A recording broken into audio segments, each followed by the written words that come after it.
সোনা কি করছো এখানে? দই ফুচকা খাওয়ার জন্য দাঁড়িয়ে আছি। ও এখানে দই ফুচকা ভাইরাল, সেই দই ফুচকা তাই তো?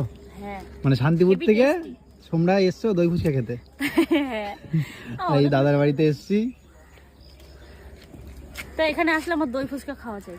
হ্যাঁ সেই কারণে এই যে ফেভারিট ভাইরাল দই ফুচকা। চলো নাও, এখন দই দেয়নি। স্পেশাল ভাবে তৈরি করবে তারপর তো দেবে।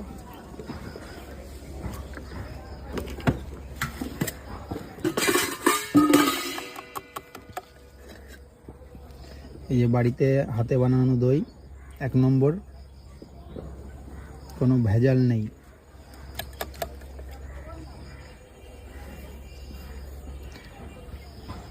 দারুণ জিনিস, একবার যে খাবে তার হচ্ছে মুখে লেগে থাকবে, যাই বলো তাই বলো। আমরা তো হচ্ছে কত এই সুসু